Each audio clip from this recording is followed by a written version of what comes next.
first of all, hello everyone. For those, I know people are still filtering in, so I'll probably make this announcement one more time. There's these headphones that are there. I'm sure everybody knows what they're there for at this point, but if you can't for whatever reason hear us, you can just put these headphones on, and apparently we come in much more clear. I don't know if that's true or not because I've never worn them, but this is what they told me to say. Okay. Are we able to turn Lala up a little bit before we start? I think she might be important to hear. I don't know.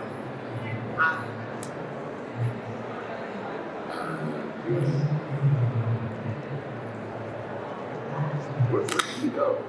Where did the guy go to do the? We need to turn her mic up because no one can hear her. So whoever does this, there you go. He's on the phone. Yeah. Got it. Now it won't take off.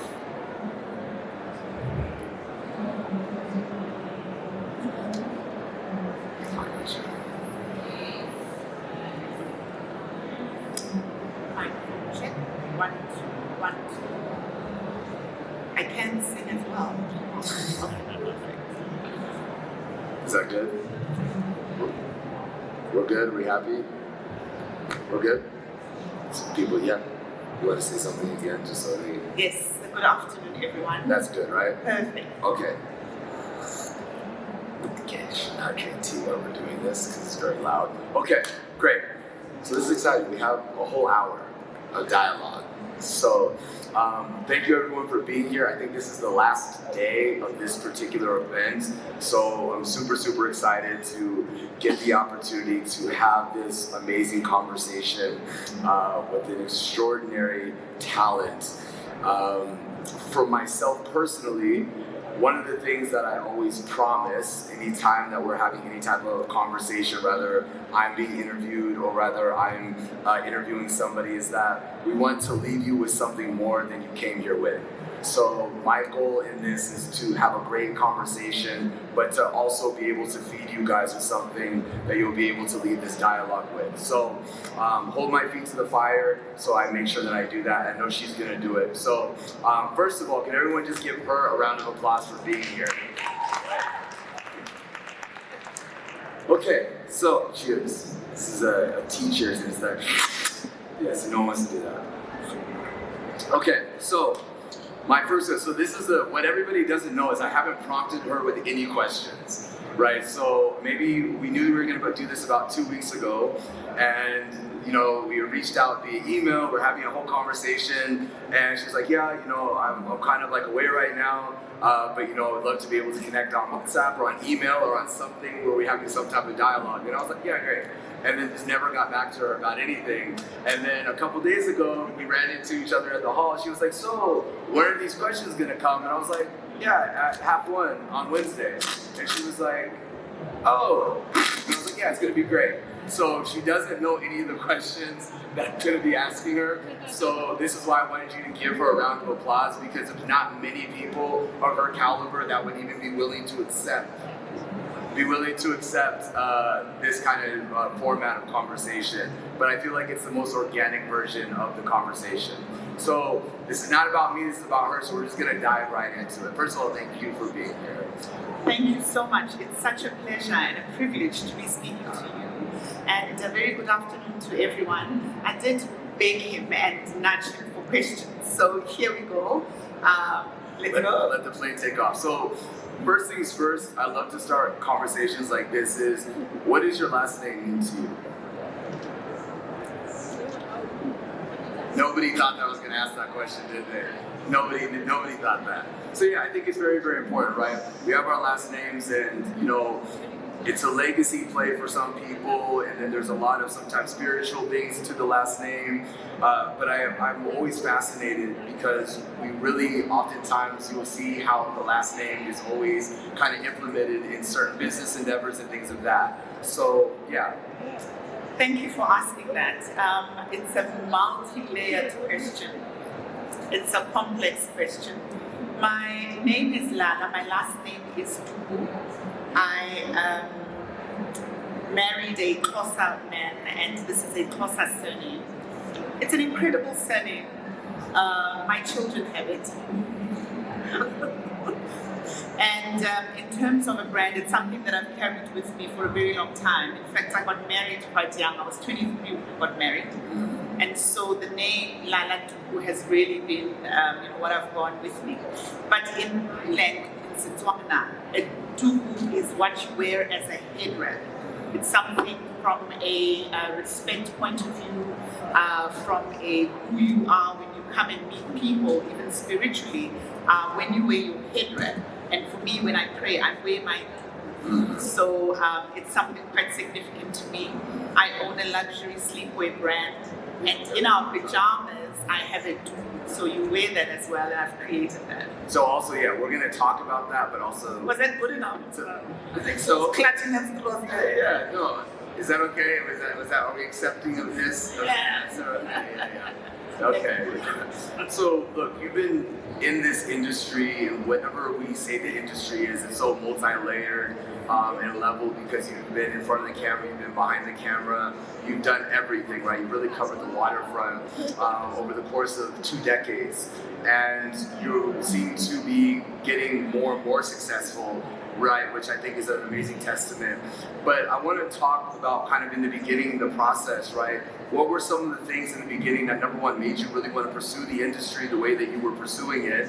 And what were some of the things that you felt like you might not be able to overcome that you ultimately were able to overcome? I got into the industry at a very young age. I was always a storyteller.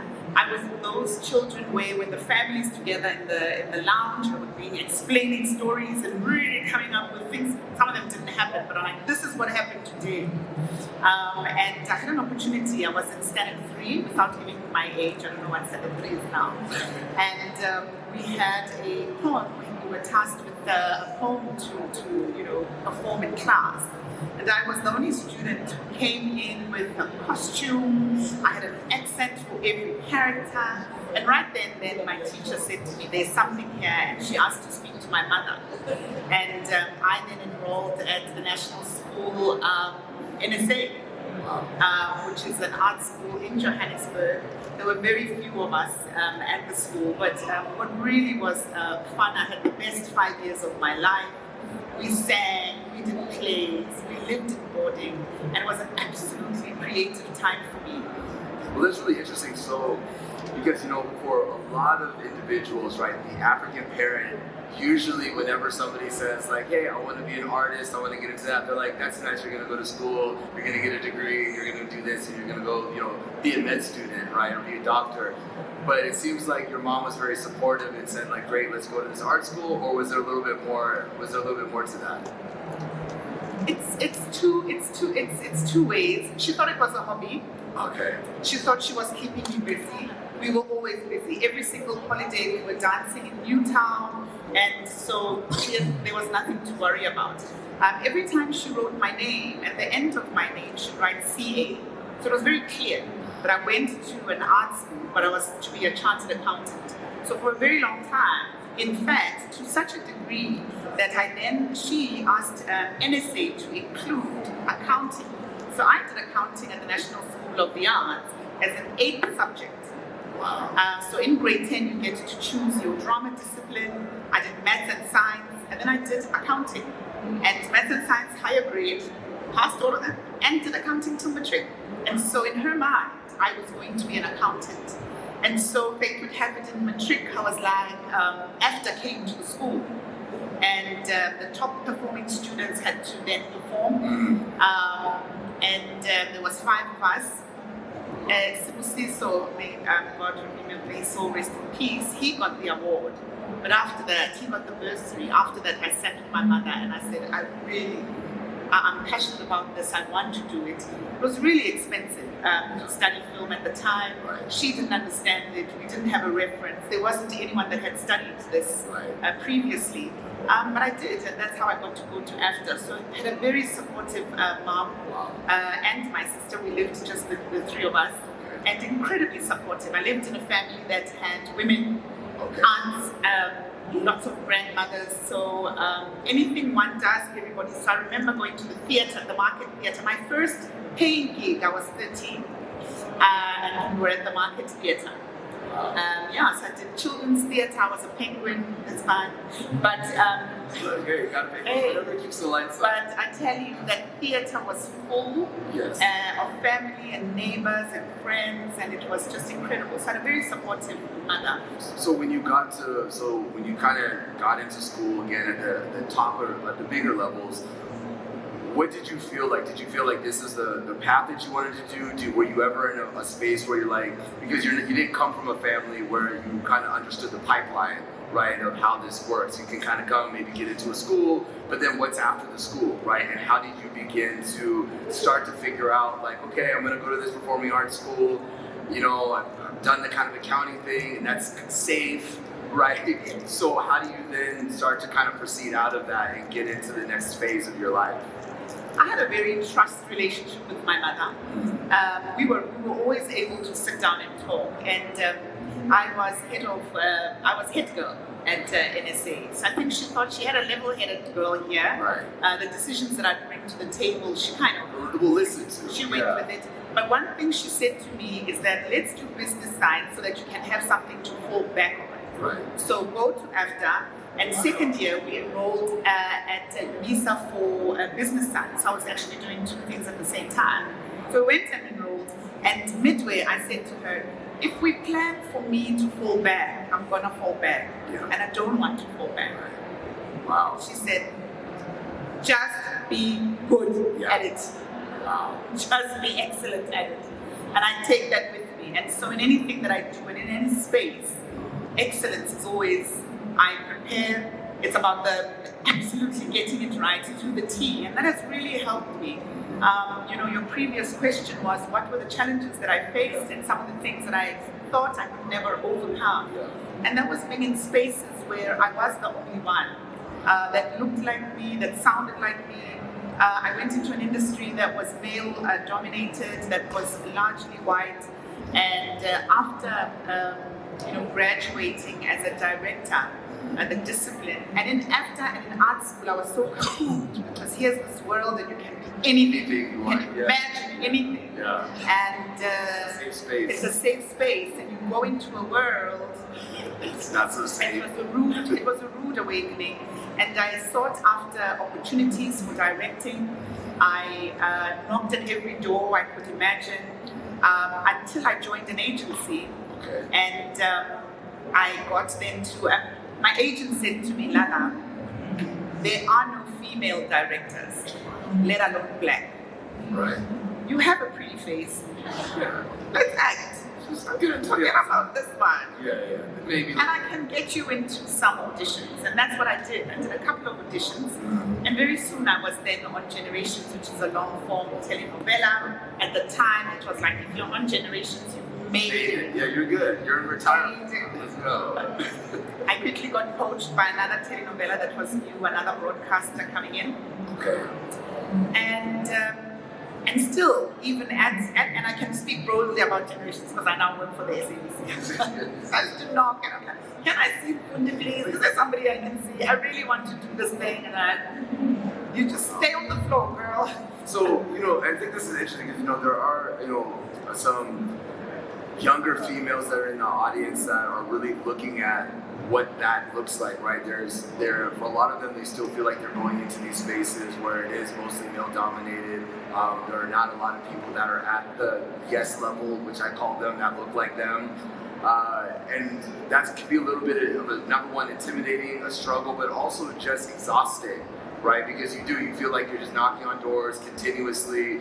And I think something that you said that I'm really taking for that is like the ability to not also be rigid, right? You came out, wanted to be a director, and somebody else was saying like, look, maybe we have to use a different kind of method in order for us to kind of get this as like a Trojan horse. Let's get in front of the camera, and you're like, great, let's just do that. And then what it seems like, kind of fast forwarding a little bit, is that in this process, you kind of understood like, look, we're starting to build a little bit momentum here, but also the importance of now, which I talk about all the time, the importance of now learning how to brand yourself as a business and not just being an actress, right? Because an actress, you're always one gig to the next, and if that gig is done, then it's like now you're back to knocking the door again. So talk a little bit about that process of I need to start kind of looking at myself more as like a business and not just like as an artist.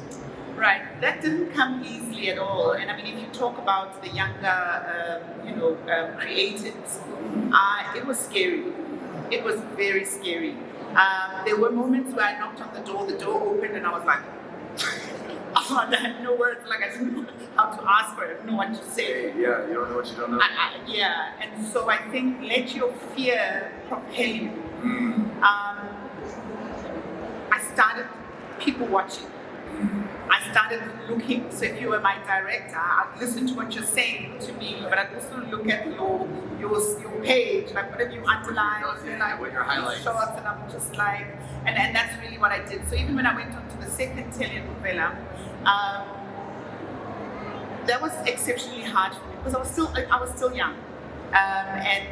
What happened there is that there were things that were happening on set that I wasn't particularly comfortable with, and there are no people you can talk to. And at that time, there was no Twitter, there was no hashtag #MeToo movement, and there was really, when I talk about environments that are not enabling, women in our country, in our industry, many other industries are faced with, and I know that we speak about it often, that we've got to create equality and space for women to be able to thrive. The uncomfortness of it and the fear of having to do a job where you can't even bounce off someone. You are literally isolated. You are isolated, and so when those things kind of started happening, and what I want to get to is starting to brand yourself. When you start to brand yourself as having a deep understanding of who you are, but your capability, your capacity, and then your threshold. And so I was on the set, and they call them a closed set. You kind of know where I'm going. Everyone know what a closed set is? So a closed set is when there's going to be a more of an intimate type of scene, and so anybody that doesn't necessarily that's not directly involved with the filming of that scene needs to leave, right? So the people that are just sitting in the back, just standing there waiting to like pick up a cord, they need to go outside. So that's what a closed set is. Okay. And so this closed set was not so closed. It was said to be a closed set. There were lots of males, and a comment was made, and in terms of how the direction was, what was happening. And I tell you, I don't know what happened, but my nerves and that inner voice said, walk out, walk out. Trying to do the scene, and at the time, I want to talk about stereotypes, and I want to talk about looks. Sometimes you are cast in a particular part for looks, and comments like, hide the legs, the face, and when my agent said you've got a pretty face, it's a great comment. It's also uncomfortable. What if I didn't have a pretty face? What's going to happen to me then? So I then, at that time, there was so many things going on in my mind, but I remember my grandmother she taught me about the inner voice. She said to me, whenever you don't know what to do, there's this thing called the gut. I looked at everyone. My bag. No, it wasn't my bag, it was my script. I made a run for it. I ran, I went into the change room, I took my bag, I changed quickly, and I ran into my car. I remember it was a Palio, it was maroon, it was small. I cried from the studio, and I went straight to my grandmother's house. Wow. And I sat there, and I said, I think I've just blown out my entire career. And I left the business side, and I left the accounting. I'm bummed now. Wow. So before you go, I want to go deeper, because before you go, I think this is for most people, they get very, very uncomfortable having these types of conversations. I'm actually, my heart is pumping. But you know what, but here's the thing though, I think because the reason why we get uncomfortable with having these conversations is because we don't actually have these conversations. Even though that they exist, and there's females that are in the audience, and some of them have been in these experiences before, but they've never also had that. And also as men, that are in these spaces, right, as well, is learning also how to be more of an advocate for that, and I think sometimes you have to look, for an example, one of the shows that I'm on with it was like in the middle of a season 3, and we had this new guest star that was coming on, and the first scene that she had was in this bunkhouse with a whole bunch of men, right, where she had to come out in like in a towel, right? And this was this is the first thing. The show's already been on for 3 seasons, and now she has to come out. She got to come and say this is her first scene. So a couple of the guys and I got together and we said, hey, look, we're gonna be shooting the scene on a Wednesday. She's coming in on a Sunday. When she comes in, let's pick her up from the airport and let's just hang out with her. You know, let's hang out with her. Let's go to dinner and let's just have a vibe. Because it's very, very intimidating for anybody, number one, to be exposed in any type of capacity. But when you don't have any type of like emotional connection, because you also want to be able to look up, and one of the things I had told her was, if there's ever a moment on this day in particular, we could just make eye contact, and if there's something that you need, I can go and say something, right? Because you're already there. And it's so empowering to then act alongside or work alongside someone that can be an advocate. Be there, right? And not be afraid that your job is going to be lost. Because for us as artists, the biggest thing is feeling like if you advocate for yourself, you're going to lose your job. Yeah. Right, and there's nothing that's more disempowering to that. So I want you to speak just a little bit more, just a little bit deeper on, in that moment, you're obviously thinking about, am I going to lose my job? Is this going to be branded as being difficult and all these other things? But ultimately, you understood the fact of like, we have a moral compass, right? And I'm not going to throw away my moral compass just to appease a certain setting. Yeah, at the time, I felt I'd let a lot of people down. And in fact, the biggest thing was I thought I'd let my mother down. But also, the other gender is very good in terms of prepping you up front. So, like what you're saying in terms of making her comfortable up front, there's also a conversation up front that's also had.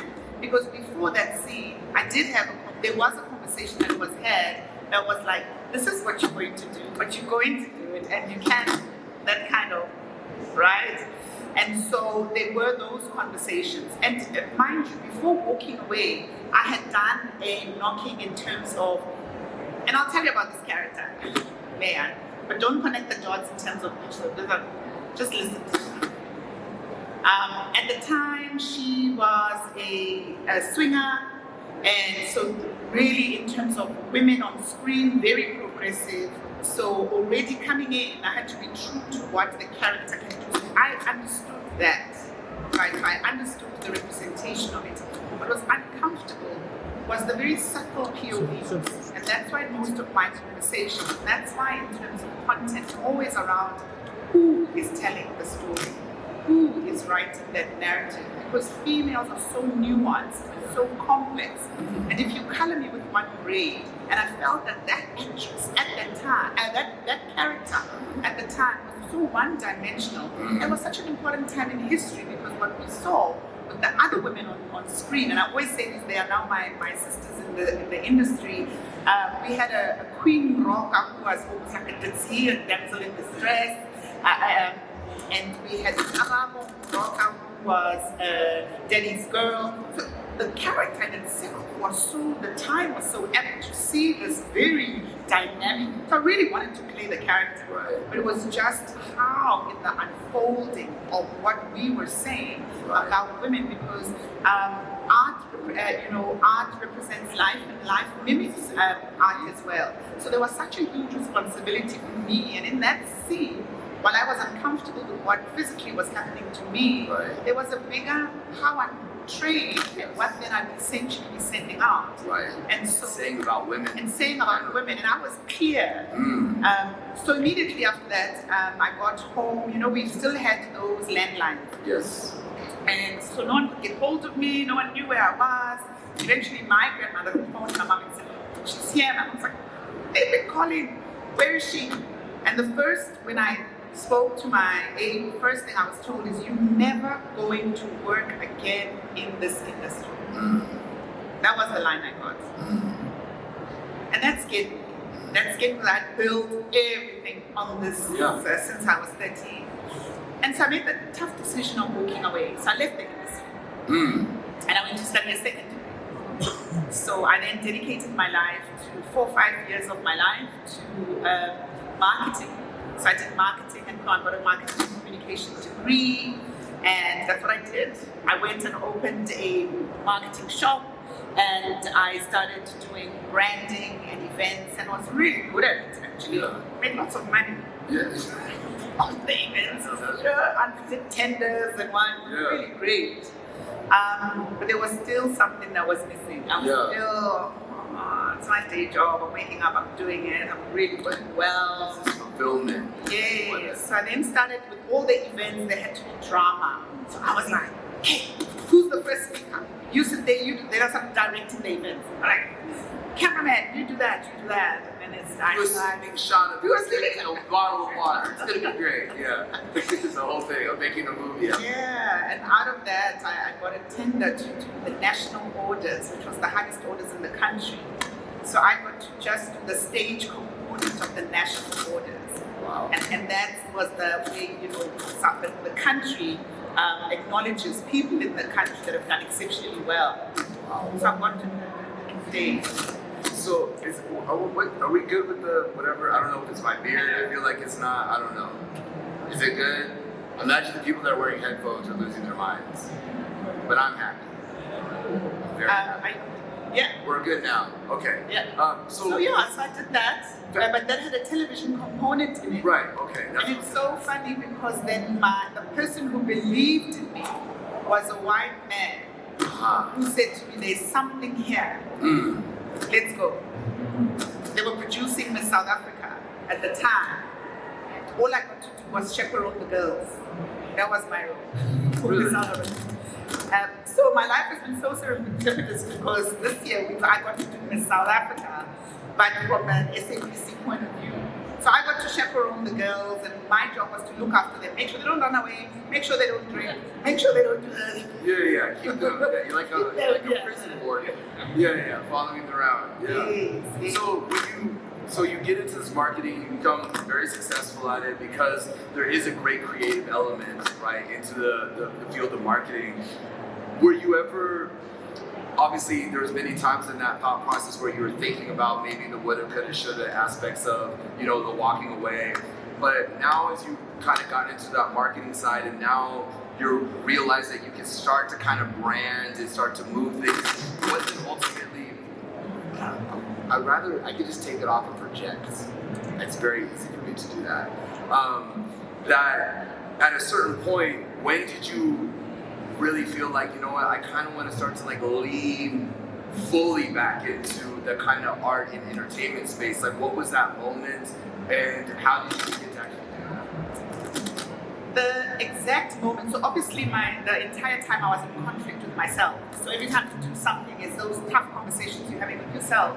But where the opportunity came from was the then minister said to me of Department of Arts, Sports and Culture, and I see Cicely is here, she was critical in that department.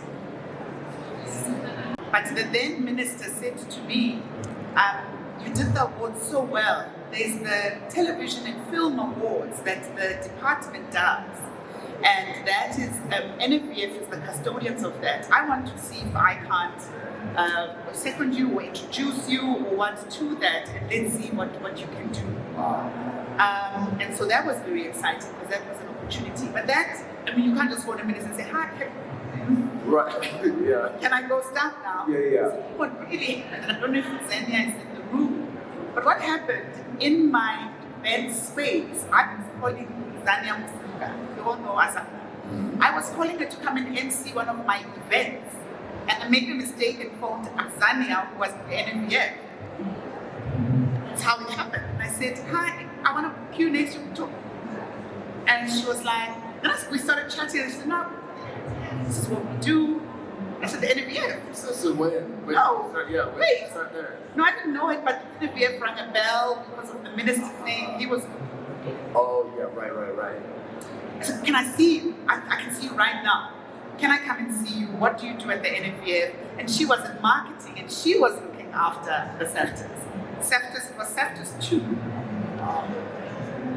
Wow. And then... Long story short, I got to do SAFTers 2 up until SAFTers 8. And when I left the property, I did the judging criteria.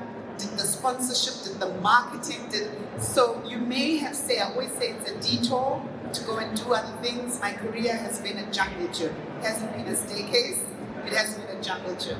Yeah, but the great thing about this is that it doesn't say, of course there's moments where you felt discouraged, in those private times, right? Because there's this face that we always have to have, right? Because I always say that there's an experience that people are expected to have with you, right? And so it's also trying to find, and I know something that when I was watching one of your interviews a couple weeks ago, you talked about the importance of creating a space for yourself, right? A healthy space. Yeah, right? I always call it give myself grace. You see? Because I'm very hard on myself. Then I realized actually, in every space I go into, I do my best.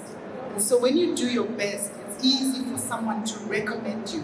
It's easy for someone to say your name when the door is closed. And so I started being so huge on research. I started coming into spaces. I wanted to be the most well-knowledge person in the room. So if I don't know something, and I know we're scared to ask, that was one of the biggest things, I would ask. I always ask, what is that? How do we do it? Or what is this? So I made sure in anything, and that's why I hounded you, because I never want to come to a place where there's us and there's an audience who've given us our time, and I'm here going, I want to make sure I'm ready. And not just with what I say, but even the energy that I bring to the room. And so it's creating space first for myself, but understanding I have to create space for someone else, because everything that has happened to me has been opportunity, has been about me stepping into the opportunity. Sometimes I felt I don't know it, I don't know what I'm doing, but I think having that push, that and fear always drive. for me, I remember that running out of set has always been me now running into something, and I always lean into. Every time you exit a space, you're entering into a new space, right? Yeah. And I think what you said, it's very key, right? Is allowing the fear to drive you, right? And I think one of the great things about it is it constantly creates this ability to be innovative, because you're always learning, right? There's Learning always about yourself, always always going, what's the next Lala? And the next Lala requires a different level of me. So then I have to really show up, and I'm going to say, these are the new things that I'm going to learn about myself. But what it then does, it also shows you your weaknesses. And being honest about your weaknesses is not pretty. Well, and also, as a business in general, right? Whenever you're building something, you're kind of somehow thinking a little bit, how would my competitors try to take this down? And so you also play in that game with yourself as well. And as you continue to evolve in your career, in your life, there's different versions of you, there's different experiences of you, right? Because you have your personal life aspect of it and your business life aspect of it. And how do you then keep your personal life situation out of the professional situations? And that's very challenging for a lot of people. Talk a little bit about that. Yes. So obviously married very young, and the creative space is not something that everybody knew and understood. And so even in my personal life, I had to teach people around me what it is that I do. My mother-in-law, my uncles were never sure why their wife is kissing someone else on screen. That added its own complexities, and there was a lot of things. Friends would come over to the house, and then you'd have comments like, I saw the scene. And so there are so many things that you're always dealing with. But in terms of really creating a business and innovating yourself, and the more you do that, the more what I have found is I've sharpened my own inner voice. And I've been able now to affirm myself. And so in spaces, even when I'm scared, I'm also okay to say I'm scared. And to also say I'm not sure of this one. But then it becomes so important to have a sisterhood. And I'm very big on sisterhood. And I think the industry had already created for us, not only that we're struggling with the opposite sex, but even amongst ourselves. Because the same person that said I'd never work again was female. And so it's about what are those networks we are going to create for ourselves. And that's why I'm a huge advocate. I've made it a personal mandate of mine to make sure that I open the door for someone else. I always say send the elevator down, keep that seat open. And that's what drove me to start A Break with Lala. So A Break with Lala is a mentorship program with young girls who I didn't want their story, because not everyone has the ability to walk away. Because I know what happens. And I wanted to say, you can get into a room and say, I know Lala. And that's what and even on emails, they will send to people, they'll say, I've sent like 1,000 emails to so-and-so. And I say, copy me on it. And then all of a sudden they respond. Copy me on the email, they get a response. Yeah. Also, hey. After building all of that, so the importance of then once you're in that space, what is your responsibility? What is your role? And what do you do? And then how do I teach you, my counterpart, the opposite sex, about, it's really tough. And I think even though they don't have the opportunity, they don't have the experience, can we bring them into this telenovela? And that's what I did for Isono and the estate. I was very intentional that our HODs have got to be female because we don't get the experience. So I said, where are we going? Where are they going to get it from? Rather than let's create a pot, and that's where funding becomes important because productions can't afford to mentor or to have people that they can pay, that can learn, and not learn by taking coffee, but really spending time in the story room with the directors. So there's a huge need then from how we separate our budgets, how we use them to make sure we can develop the industry fully. And what does that look like? And it requires experts, it requires thought leaders, it requires people who have been in the space that can say this is what we need to do. And it doesn't only have to be female. The biggest thing is having male advocates for us who can say, I see you and this is what we're going to do. Yeah, it's making it a priority, right? Like you said, you made it a personal mandate. And I think one of the challenging things for so many individuals in this art and entertainment space is there's the term gatekeepers, right? And so there's this kind of notion that once people start to become very successful, that they just close the elevator door, right? And then there's no one can have access. And I think that you making it a personal mandate is a really kind of a refreshing thing, right? Because you almost like revolutionize a certain space because there is a lot of that. It's very, very challenging. Like what happens to the girl that can't walk away from a set, right? Or feels like she can't walk away from a set, doesn't feel like there's any circles in which case she can be advocated for. And so what you're doing with this mentorship program, I think is so vital and needed and necessary. It's something that should be replicated throughout multiple different industries all around because it's not something that we hear often. About that. Is it? Yeah, we were. And then the power of media, which I guess then where my marketing, I guess, would come in, is then I was very intentional in terms of how I use my media space. So in my own Instagram page, I would then start celebrating women. So there are days where I just go, my Woman Crush Wednesday is, and I talk about that lady. And I used to get a lot of DMs, people going, and for me, I was quite clear that if I promote my sister, if I talk well about her, we start all being comfortable, and I can sit back and I can watch my sister win and be okay with it, and that the sun shines for all of us. Because remember, it's so competitive that it must be la la la la, and I must get that, and I must do that. That in itself is unhealthy. And there's organizations which I'm part of, such as SWIFT. I see Sis Lindy's here, sisters working in film and television. So becoming part of those networks gives us a healthy space to say, when I'm not winning, what do I do? Because the boys club, they can talk. They can go. And I even wanted to learn golf at some point because I was like, hey, I think that's where we're going to connect. But golf, we can't do that in the rehearsal time. Listen to me calling it the rehearsal time. The practice time is so... the tea time and all that, yeah. That thing, yeah. So that's very important. So the gatekeeping, we are all responsible to unlock that gate, all of us.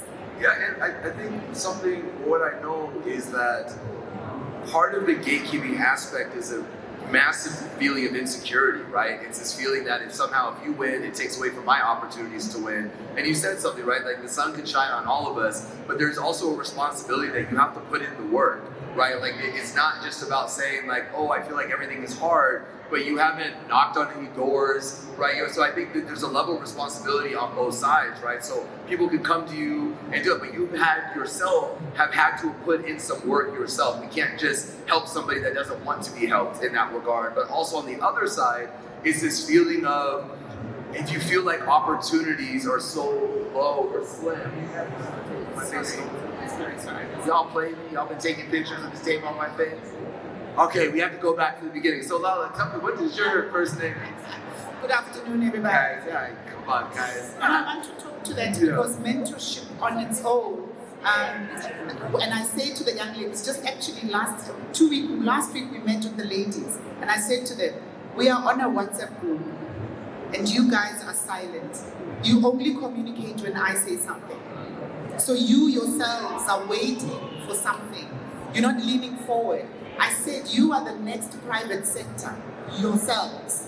You are the director, you are the producer, you are the next. So if you're not doing something now and creating, remember these things don't come to you. So I think I'm like, they did not come to me. It did not come to me. Yeah, so even that mentorship is, we always expect your mentor to do the work, to give you that. Yeah, so I've created very bold, robust young women. So when you see them, they'll come to you, they'll say, and I say, stay on them. And if they don't respond, they copy me. Let's try that route. Stay on them and copy me. It's such an important thing, right? Because I remember years ago, I created a group on WhatsApp called Iron Sharpens Iron, right? For for younger men to be able to talk about all of their kind of insecurities and things of that nature. And everybody wanted to be a part of this group. And then you notice the same thing where if you just get busy, you yourself just gets busy doing something, you'll look at it and be like, nothing has happened since I said something a week ago. And then you say like, guys, the whole point of being in this group is to like talk about something. And it's this feeling of like judgment and feeling is like, you feel insecure about the things that you don't know, but the only way that you can begin to know things is if you admit that you don't know things, Absolutely. right? And I think that's so important because there's a mindset shift there. And I think also to say, well done, you're doing well. I was speaking to a gentleman on the phone just last week, and he said, Lala, you know something you do so well. And he's an accomplished, very accomplished gentleman. So the thing you do so well is you're able to kind of almost position, like, how you do your Instagram, and he says, I don't know how to, I'm talking about a powerful, well-established. And the conversation moved from a 5-minute to an hour conversation. And I could see there was resistance, but immediately when I said to him, you are doing so well.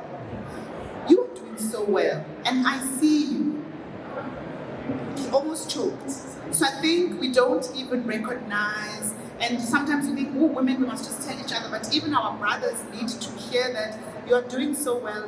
What can I do to assist? I said to him, okay, send me, do something, and I'll see where we can assist. But what I'm saying is that there are so many things we are all dealing with, and so we need support in so many different ways. And just because people can't articulate it, remember, there aren't even words.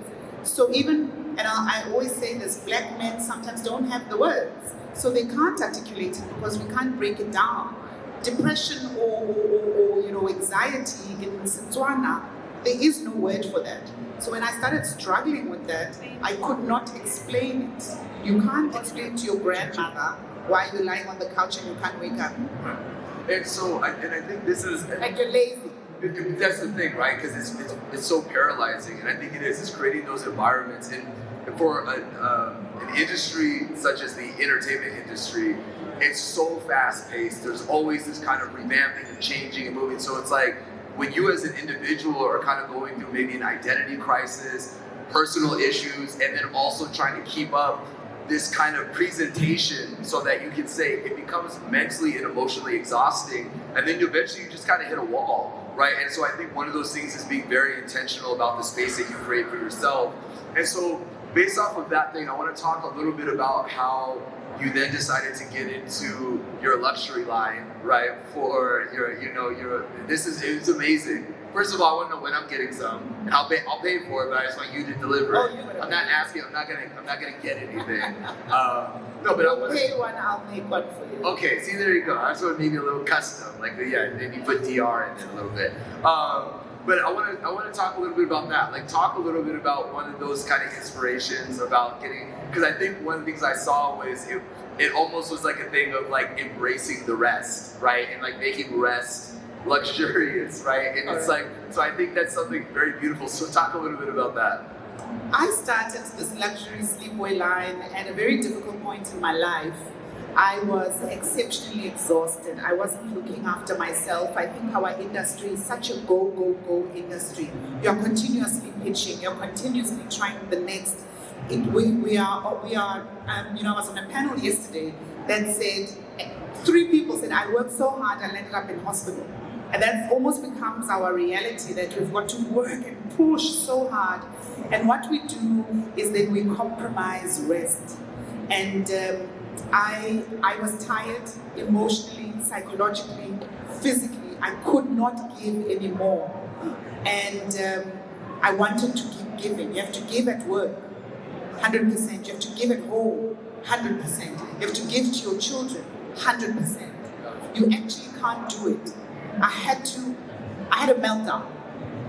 My body had a panic attack outside of me. So that was one thing I had no control of.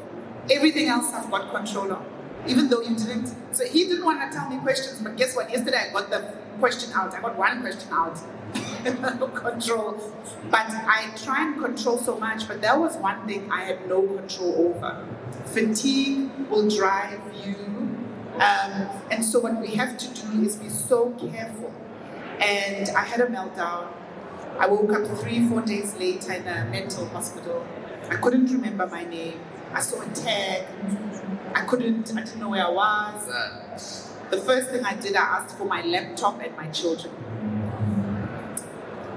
And the laptop came first before the children. And that's a problem. I asked for my laptop, I asked for my children, and the lady sitting next to me said, you know where we are? I said, no.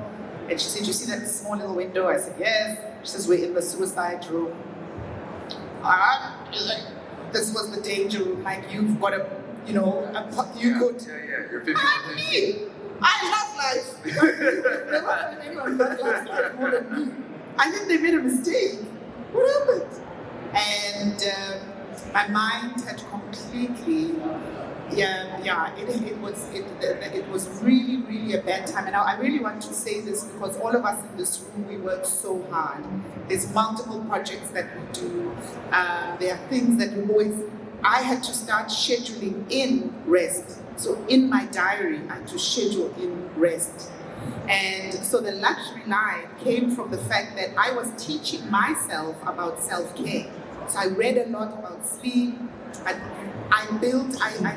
had a relationship with sleep, a very unhealthy relationship with sleep, where I would sleep 2 hours and wake up to do a presentation. So then what started happening emotionally, you're not okay. So I started having insomnia. And so with the personal stresses and strains, I wasn't sleeping, I was overworking, I was trying to be the Lala Tuku that everybody knows. So in all meetings, you must show up. And actually where I had the block out was in a meeting, holding my laptop. And so it was actually, so the luxury line is really me talking to myself, and I just extended it and made it luxurious because I love nice things. You've worked hard enough, right? But what was really great, and I must tell you this, a lot of people, I call it grudge purchase. I have a lot of people who say, I'm doing it, and they buy the most expensive one. So it starts at 700 Rand, but the most expensive is 5,500. And I have people who go, I want the most expensive one because we've got the thing that is called a self-care Sunday. So on Sunday, if you've got a Lala Land luxury, you do nothing else. Wake up, wear your Lala Land luxury, and you do all the things that water you. Do all the things that water you.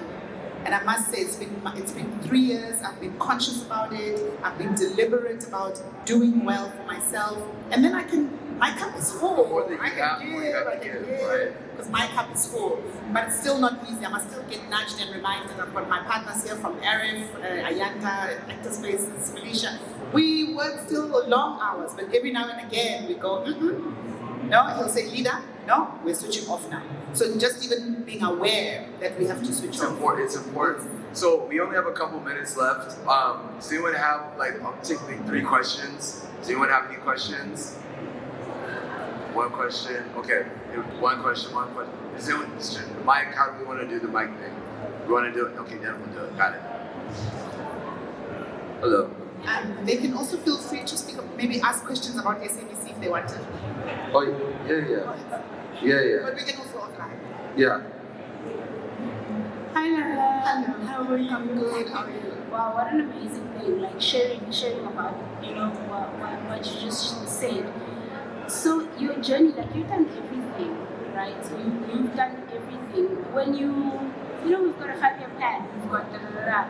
Why is it that you pivot so much? And is it something that you plan, or you're just like, if they might do it, I'll take it? I say that because the things you speak about are so beautiful. I also jump like from thing to thing. So sometimes you feel failed if you're not sticking to one thing. So do you plan to pivot, or you just pivot to just take the opportunity and then you've got some random energy? I love that. So for anyone who didn't hear, her question is around pivoting and the ability. She says I do a lot of things. Doing a lot of things and being able to pivot, is it intentional? Do I have a 5-year plan? I'm very intentional. So I'm very intentional about the things that I do, but I also take opportunities. So when they come, ARI, for example, is a film festival, and that came at the back of a precursor to Global Citizen.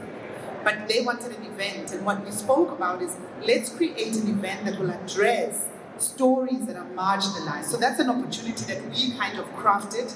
Well, I never knew I'd own a film festival, but it was around the need and looking. So I always look at what is the current need and where can I best use my skill, and that's what I jump into. And La La Land was that I myself was dying from fatigue, and I knew that it's a story I wanted to tell, and then I do that. But when it comes to the producing, the performing, this kind of role at the SABC, I've always known I wanted to do things that are of impact in the industry, and so the universe will bring them. But I'm very clear. At the beginning of the year, I have a strength session with myself, and so we take that in terms of what is it that you're going to do.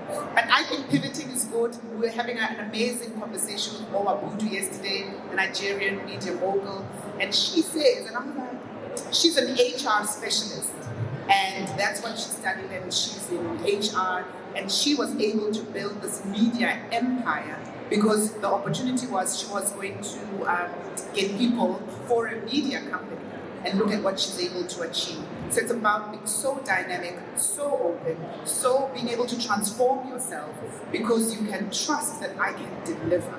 And so when Mo says from HR and then she comes into the media industry and is able to create such impact, it can only make us wonder and say what is possible. That means anything is possible.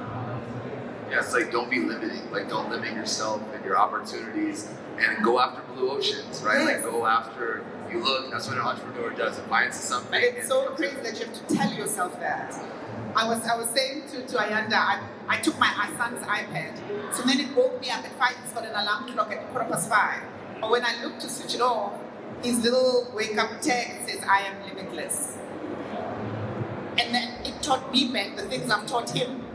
And it was just that you actually are. And don't allow your circumstances to be your final destination as well.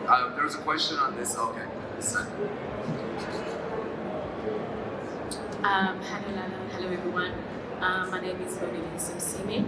I just want to first comment on the I know Lala. Can you drop your email address so that we can also CC you on emails? And I can also be like, hey guys, it's chill. I know Lala, it will be sorted out. It's okay. And I'll be like, Do not panic. And I also want to comment on your luxury sleepwear. I don't know if anyone has told you this before. Lala in Xhosa means sleep. So it's actually quite like a lovely thing. Even though it's your name, it also goes back to like relaxing and like sleeping. No, we were like when it was like Lala land. So sleep land, that's what we're going to do. But yes, copy me on your emails, but you can't let me down. So whatever you say you're going to do, you have to do. Because I'm going to advocate for you. Yeah. The actual question she says, the actual thing she wanted to say. The actual question that I wanted to ask was when you were chaperoning like Miss South Africa and seeing yourself in a position that you've never actually imagined, because I believe when you were studying drama and you went to actor, the end goal was to direct and write. What kept you pushing yourself, even though you're not doing something that you're quite passionate about, that can at some point feel kind of like slavery, even though it's fun slavery, it's not your end goal. What were you like, you know what? It's fun slavery. It gets to a point where you're like, I'm staying, but it's not fun. I'd rather be doing this than being locked in an office. What kept you going, saying like, you know what, I am Lala and I know what I want to do. I don't aim at like chaperoning Miss South Africa, where you got to a point you were actually working for both Miss South Africa and SABC. And for me, what I've learned, and I'm still curating and I'm still learning, and I'm still reminding myself, have the end goal in mind.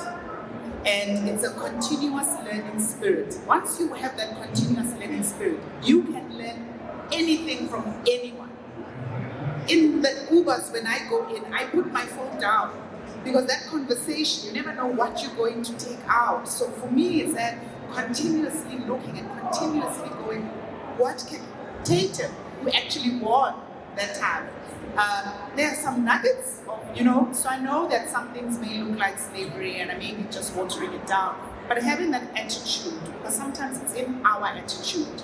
And once you do, how I was spotted by the minister, was like, you're doing well. So keep doing well, keep doing well. And someone one day is going to say, what did you say your name was? Mona Lisa. Her name is Mona Lisa. So, what do you want to do, Mona Lisa?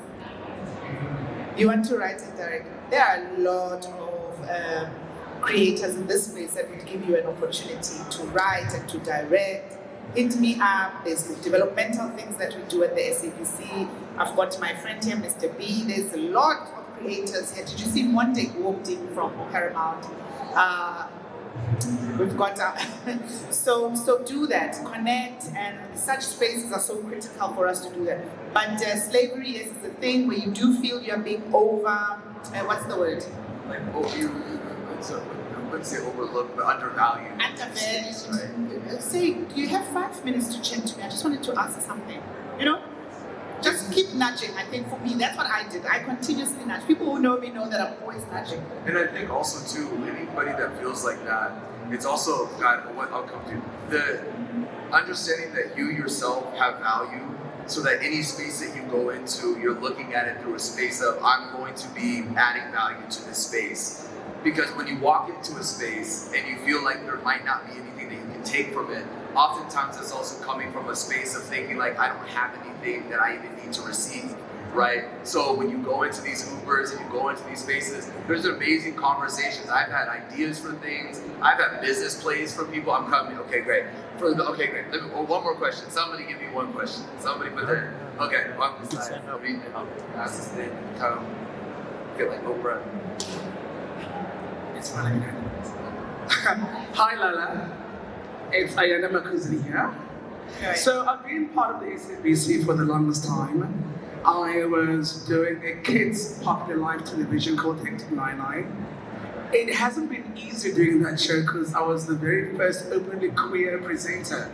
I had to break so many rules in television, but I was like, I'm not going to allow myself to be a person that I'm not while I'm presenting a show that I love doing so much. And it wasn't easy for the past 10 years. And I've been part of this for 15 years. I want to talk about gatekeeping. It feels like I've tried so hard to break it into mainstream, but it feels like there's someone at the top floor who's actually saying, let's not give this. Because right now, I'm transitioning to be a trans woman, and it's even more difficult for me to crack it into mainstream when it comes to entertainment. They don't see my talent.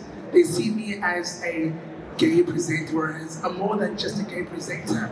I need to pursue my career when it comes to entertainment, but now it feels like there's someone on top, at the top floor, who's trying to say, we aren't you. We're not going to give you this job. And I've been struggling. I've been DMing you. We've been chatting. We've worked together before. So yeah, Thank you, Ayanda, for that. It's so hard, and I think what you're saying, Ayanda is speaking to the number of years that they've been doing this job, you know, and still there's no opportunity, and still there's no acknowledgement, and still you feel as though someone else has the right to what you need to do, or someone has a say. And those are the things we all have to break and be intentional about. And representation remains so important. In fact, in my year now at the SABC, one of the hardest, it's been an incredibly, and I say this openly, tough year, because you come into a space that the SABC is 85 years old and has got ways in which it works. And I'm also very clear about what it is that I want to do. And I can assure you that representing faces and voices and time and space is so critical. So you keep at it, opportunities are coming, particularly from a content perspective and what it is that we're telling. But the marginalized voices, it's that we're still, the conversations are taking place, but not in a rapid enough, environment. Like you said, there's companies have a way that they do things, and it's going to take a little bit of time. But you know what we need to do? Yesterday we were saying, we've got to now have directives. We no longer can have recommendations and suggestions. It's got to be a directive to say 10% of what we do needs to suit that. 50% of the female productions we work with need to be female or need to be black. Queer members of our society need to be represented, and they need to be telling their story. So it's a directive. You need action, right? I think one of the biggest things I talk about all the time, and I know we're going to close right now, so I want to give you the last word. But we talk about, like, we don't need necessarily more conversations, more legislation. We need actionable things that are happening, right? Like let's actually take action. And I think that's something what you're doing. So I want to thank everybody for coming. I want to give you the last word. Thank you so much. It's been such a great conversation. Hopefully it was good for you. But is there any last words that you want to say to anybody? Or also plug your social media, plug your luxury line, plug do all the plugins so that we can get some sales. So yeah, get the plug. So okay, go ahead. Thank you so much. My last words would just be to thank you for being so generous, and to thank you for allowing us to have this conversation, and to thank all of you really for coming. It was a big one for me, I must say. I had to Google myself, so I found it, and it was hard because I've got a story to tell, but I've always said to myself, when am I ready to tell my full story? And I keep giving bits of my story, and even coming here today, I had to be intentional about what parts of the story will I tell that will still leave us moved, wanting to engage, I hope inspired to do the things you want to do. I hope for the other gender, our male counterparts, to know that we need a hand up, but for the females too, that they need to support themselves. But your story, that moment where you are now, is part of your bigger picture. Embrace it, because much later when you look back, I wouldn't be here had I not gone through all of that. All right, y'all give her a round of applause. All right. Thank you so much. So that's the end of our thing. We killed this on time. They're going to turn the lights out on me. So everyone, thank you so much. Thank you.